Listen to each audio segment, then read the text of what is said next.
Hey everybody, it's November 9th.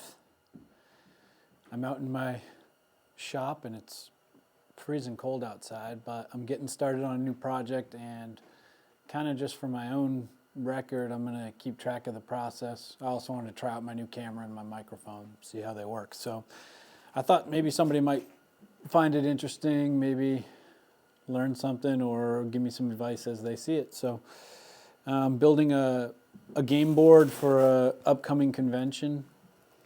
I'm kind of going to unveil what it looks like as I go, I guess, but it's going to be a sci-fi. The instructions are I got to build the lower deck of a spaceship to be used for a miniatures battle. So yeah, I got to looking around. I found this scrap piece of wood in the basement.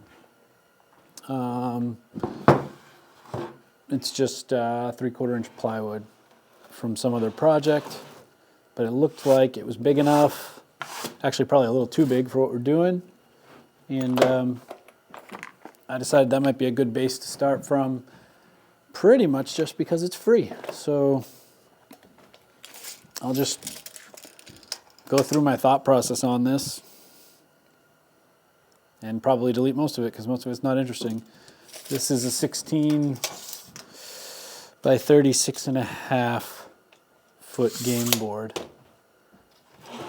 and it's a little long. I don't think it needs to be that long. I think it needs to be 2 feet long for our purposes. Let me grab a pencil. I got my little heater on, so you might hear that in the background because I'm freezing.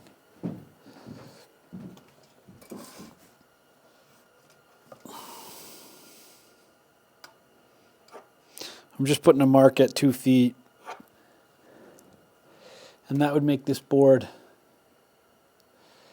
really manageable for like transportation and storage, but still big enough that I think I could get everything on it that I needed to, and have plenty of room for people to move their models around and stuff like that. It's not meant to be some big war game. It's meant to be a set piece for a tabletop RPG. So just thinking about it right now, but I think pretty much that's going to go. It'll also allow me to focus on detail more if I only have to fill up a foot by 2 feet, or 16 inches by 2 feet. I can do a lot more detail because I don't have to cover as much ground. So that's cool. That's what we're going to do. So first thing is probably going to be just to cut this thing to length at 2 feet. So we'll put a mark on it.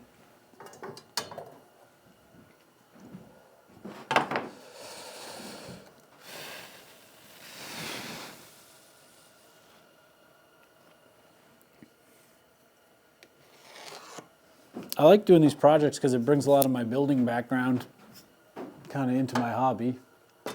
I like woodworking, I like building stuff, fixing stuff. This is building stuff and fixing stuff. So it's all good.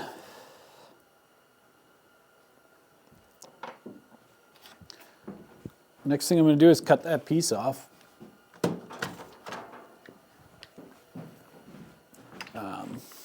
Which I think the easiest way to do that is just going to be for me to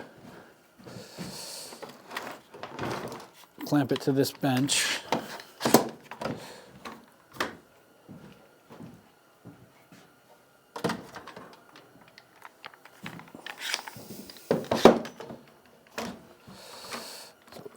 Away. Yeah. And just cut it. That should be fine. We'll find a saw. Man, it is cold. I think we can cut it with this. Dropping stuff all over the place. Wouldn't be a project without dropping stuff all over the place. I'm curious what my microphone's going to do with this noise, because this is going to be louder than hell. in this little shop. In case anybody's learning, this is a circular saw. Be careful with them.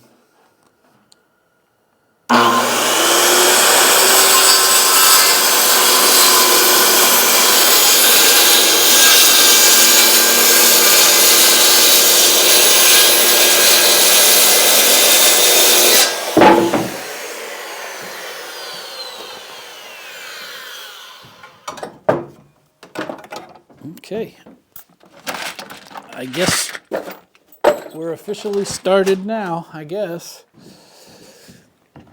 We have power tools being used. That probably wasn't the straightest cut in the world, so I might have to fix that.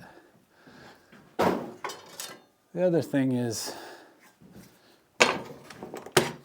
just taking a guess on who will ever notice, because a lot of the stuff you pay attention to when you're a woodworker turns out nobody ever looks at. For example, the fact that this isn't totally square. I don't think that's really ever going to matter to anybody. We could spend a while making it perfectly square. Or we could just do nothing, ever. And I think we would be in the same spot. I think this is the top, because there's a little bit of a bend in it. The next thing I got to do is I have to draw on it, because I got to figure out what's going to kind of go where and sort of make a blueprint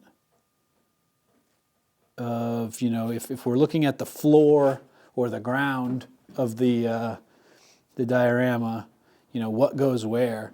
And none of these marks matter. I'll pick up the camera, see if I can give you a better view of it, but none of these marks really matter now, because they're all going to be covered up with whatever we use, paint, you know, stuff like that. So here's what I'm thinking. This is going to be hard to do with holding the camera and drawing, but maybe you'll see it. First, I think just the rectangle look is a little bit too blocky for a sci-fi look, so I'm going to clip these corners. I'm just going to make a mark. It doesn't have to be really right, but I'm going to clip them because I'm going to cut, you know, that wood away to create just a little bit more feel of just not a blocky square of wood. It'll give it a little bit more designed look.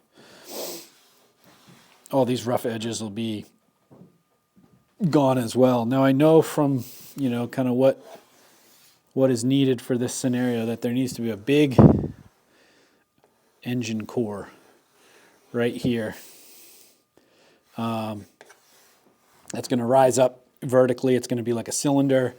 I think we might even work some lights or some kind of effects in there to make it stand out. 'Cause it's going to be a very dark color scheme. It's going to be mostly like black and steel colors and grays and things like that. So this is going to be sort of a point of light that's going to be a highlight on the floor. I know back here, somewhere back here, not sure exactly where, but let's just say like here, there's going to be a hatch. Just like a hatch you see on those big military planes. I think they're called C-10s. I'm not sure. But it drops out of the bottom. And then they drop, you know, an army tank out of it or something like that. We're not gonna make a functional one, but we're going to make the visual impression that there is a hatch door here through the floor of the floor of the ship. There's also going to be two levels to this. This is the ground level. There's going to be a second level of scaffolding that's going to have to be built after the fact and installed onto this, which is going to be a whole nother challenge to make sure it all kind of fits and makes sense and is the right scale. I guess I should say this is going to be for 28 millimeter miniatures. So that's the scale we're working in. There's not that much more down here that I have to draw on right now, because a lot of this I'm just going to discover as I go. and sort of set up. I do want to put like an airlock in here somewhere, but maybe I'll just use the door as, you know, double as the airlock or something like that. We're also going to have to route grooves in this wood to hide things like LED ribbons and things like that. So, you know, probably there's going to be some kind of periphery lighting. So there's going to be some kind of routed line here, probably continue through here and do a U all the way down. Oops, that was a bad line. But all the way back down and kind of terminate somewhere in there. I'm just going to write LED. And then there'll be some control pack, you know, over here that'll be used by the GM to activate the lights that'll be buried in here. And the idea is they'll interact with the stuff we build on top of it and glow in interesting ways and kind of bring some interest to that. There's also going to have to be a groove routed and a pocket made here in the board to house more lighting to make this cylinder that is not here yet either glow or blink or flash or whatever we're going to figure out with that. So that's where we are so far. I think I'm going to pause it for right now. The bill of materials so far is 0, so that's good. It'll probably get as high as $10, you know, in the next few days when we get some cheap LED light ribbon from the internet. There's going to be some paint. We're mostly going to use stuff we find kind of around here, you know, on the shelves. I've got all sorts of material up above my head here. And you'd be amazed, you know, what you can get creative with, basically with stuff you find in the trash. So I think for right now, I think that's probably where I'll leave this off. I'm hoping to have this done for February. It's November now. I know it doesn't seem like a very big piece, but believe me, this stuff takes forever once you get into the details.